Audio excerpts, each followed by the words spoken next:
Саламатсыңарбы студенттер. Бүгүн силер менен Кыргызстандагы улуттук боштондук күрөштөр темасында сабагыбызды баштайбыз. Россия империясы Кыргызстандын аймагын толук каратып алгандан кийин өзүнүн башкаруу системасын киргизип, өзгөчө жоболорду иштеп чыккан. Жоболордун түпкү маңызында жергиликтүү элдердин укуктары чектелген.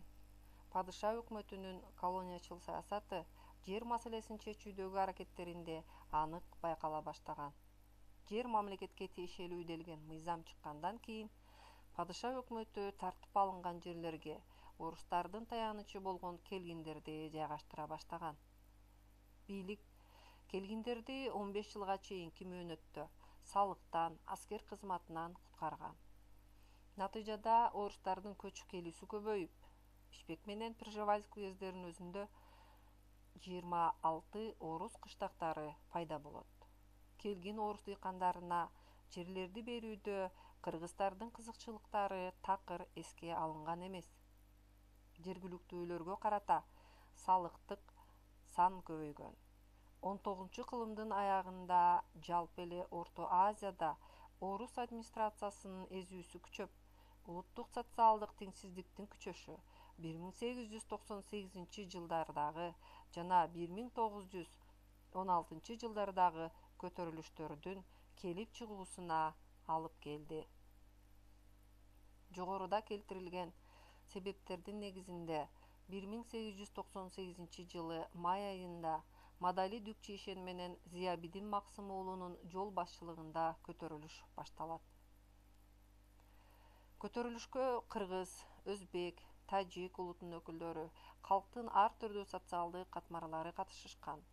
Кыймылга дин кызматкеринин жетекчилик кылышы, диний уран, чакырыктарынын болушу мыйзам ченемдүү көрүнүш болгон. Анткени бул чөлкөмдүн негизги калкы көп кылымдардан бери эле ислам динин тутуп, бул дин калктын калың катмарынын аң сезимине терең сиңген болчу.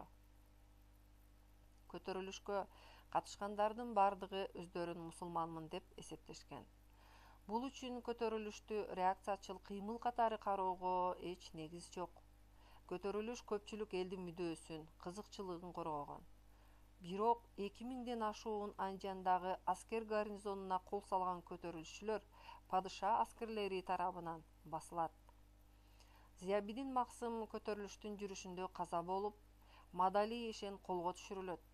Көтөрүлүштүн борбору болгон Миңдөбө кыштагы, ошол эле тажик дөң кыштак айылдары жер менен жексен кылынып, ал жерге орус дыйкандарын көчүрүп келип отурукташтырышат. Мадали дарга асылгандан кийин да көтөрүлүш токтобостон Фергана өрөөнүнө жайылган. Суусамыр болушундагы Кетмен төбө өрөөнүндөгү элдердин көтөрүлүшү 100дөн ашуун куралдуу аскерлерден турган кошун жиберилип токтотулат. Көтөрүлүштүн жетекчиси Шадыбек Шергазы уулу өмүр бою жана 54 адам 7 жылга сүргүнгө айдалат. Алардын ичинде ырчы Токтогул Сатылганов да болгон.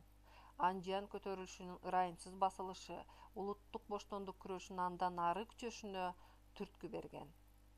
Ошентип, биримдиги жана жетекчиси жок көтөрүлүш майда топторго бөлүнүп, кеңири кулаш жая албай басылат. Жеңилип калганына карабастан, бул көтөрүлүш падышачылыктын Түркүстандагы оторчул, улутчул саясатына каршы багытталган алгачкы күрөш болгон. Жеңилгенине карабастан, элдин эркиндикке болгон умтулуусу күчөй берген.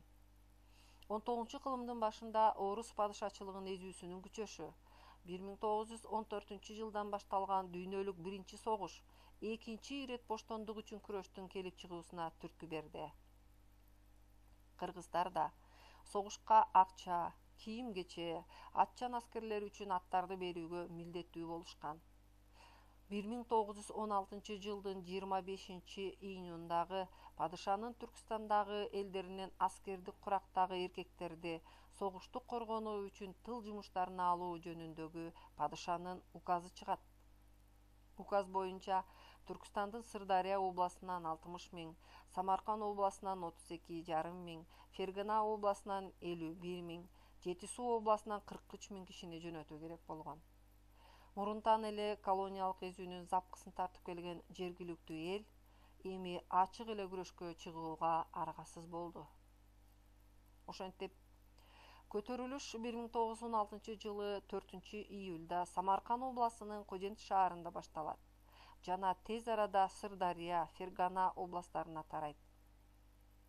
Боштондук кыймылы Кетмен төбө, Чаткалга, Тогусторо өрөөндөрүнө да жайылат.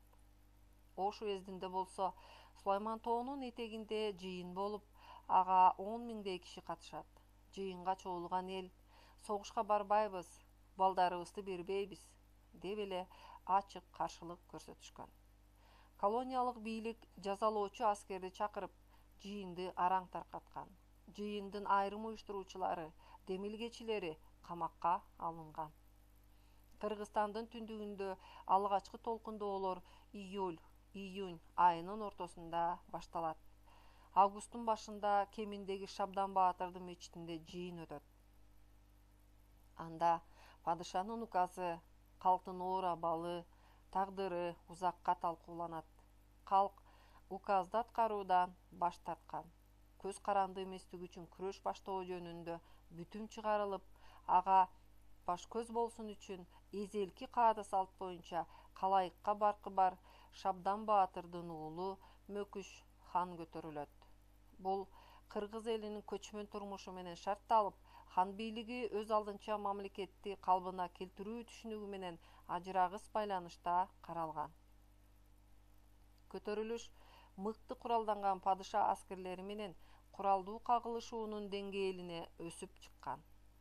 Ысык көл тарапта Ырдык кыштагынын дунгандары 11-августтан аскерлердин жолун тосуп, андан соң Караколго чабуул коюшкан. 13-14-августтарда Челпек Бөрүбаш айылдарындагы калмактар күрөшкө тартылган.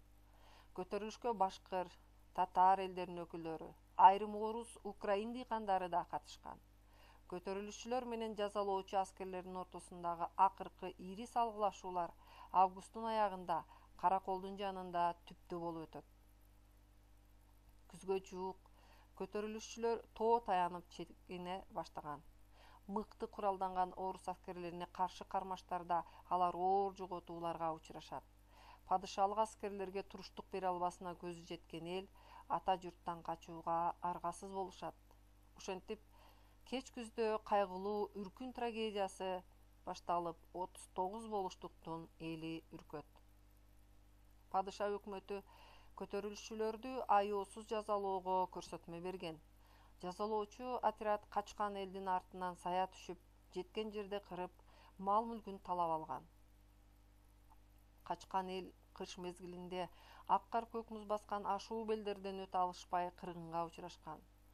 Бул мезгилде түндүк Кыргызстандын калкы 41,4%га азайган. Кыргыз элинин эркиндик үчүн болгон 1916-жылдагы көтөрүлүшү 20-кылымдын башындагы улуттук боштондук кыймылдын эң ириси болуп саналып калды. Көтөрүлүш мүнөзү жагынан элдик, улуттук боштондук кыймыл деп эсептелет. Жыйынтыктап айтканыбызда, жеңилип калганына карабастан 1898-жылдагы жана 1916-жылдагы көтөрүлүштөр улуттук аң сезимдин өнүгүшүнө, мындан аркы күчтүү боштондук күрөштөрдүн бышып жетилүүсүнө чоң түрткү берди. Урматтуу студенттер, ушуну менен Кыргызстандагы улуттук боштондук күрөштөр темасындагы сабагыбыздын аягына чыктык. Бул теманын алкагында төмөндөгү адабияттарды дагы пайдаланып окууңарды сунуш кылам. Көңүл бурганыңарга рахмат.